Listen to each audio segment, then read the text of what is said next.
ప్రియమైన సహోదరి సహోదరులారా, మీకు శుభవార్త. 2025 సంవత్సరంలో మొత్తం 365 అంశాలను మీతో పంచుకోబోతున్నాము. జనవరి 1వ తేదీ నుండి ప్రతిరోజు ఒక అంశము మరియు దానికి సంబంధించిన వాక్యమును పంచుకుంటాము. దయచేసి ఆ వాక్యములను వినండి, ధ్యానించండి మరియు ఆశీర్వదించబడండి. దయచేసి సబ్స్క్రైబ్ చేయండి మరియు మీ స్నేహితులతో పంచుకోండి. ధన్యవాదాలు.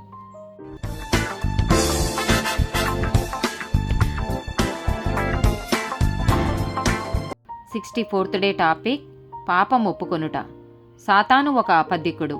మన గురించి మనం అబద్ధం చెప్పుకున్నప్పుడు సాతాను మన తండ్రి అవుతాడు. యోహాను సువార్త 8వ అధ్యాయము 44వ వచనం. మీరు మీ తండ్రియగు అపవాది సంబంధులు, మీ తండ్రి దురాశలు నెరవేర్చగోరుచున్నారు. ఆది నుండి వాడు నరహంతకుడయుండి సత్యమందు నిలిచినవాడు కాదు, వాని యందు సత్యమే లేదు. వాడు అబద్ధమాడునప్పుడు తన స్వభావం అనుసరించియే మాట్లాడును. వాడు అబద్ధికుడును, అబద్ధమునకు జనకుడై ఉన్నాడు. యేసు ఒక మనిషిగా తన శోధనలు మరియు పోరాటాల గురించి చాలా నిజాయితీగా ఉన్నాడు.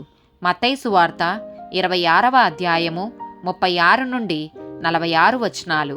అంతటా యేసు వారితో కూడా గెస్సమనే అనబడిన చోటికి వచ్చి, నేను అక్కడికి వెళ్ళి ప్రార్థన చేసి వచ్చు వరకు మీరిక్కడ కూర్చుండుడని శిష్యులతో చెప్పి, పేతురును జెబెదయి 2 కుమారులను వెంటబెట్టుకొని పోయి దుఃఖపడుటకును చింతాక్రాంతుడగుటకును మొదలుపెట్టెను.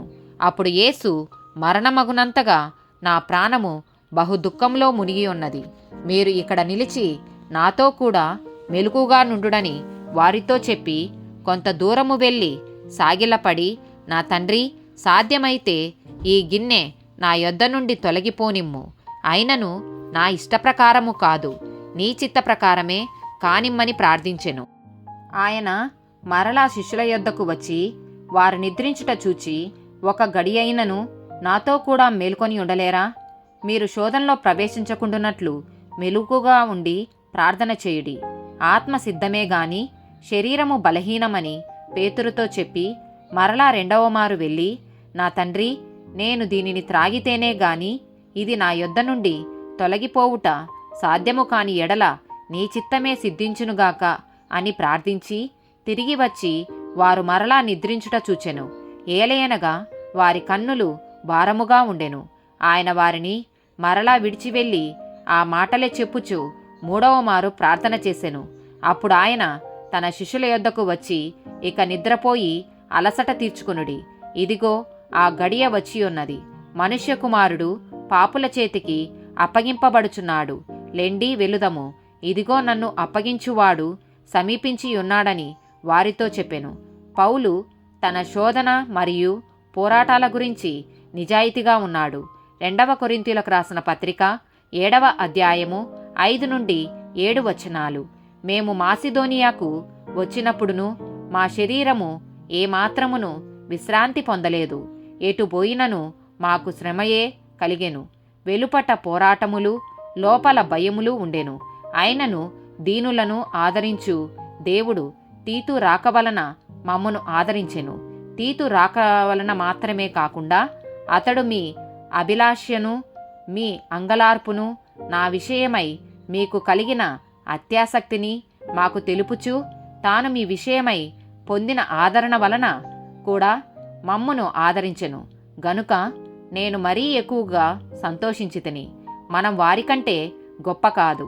మన శోధనలు, పోరాటాలు మరియు పాపాల గురించి నిజాయితీగా ఉండటం కూడా అవసరం.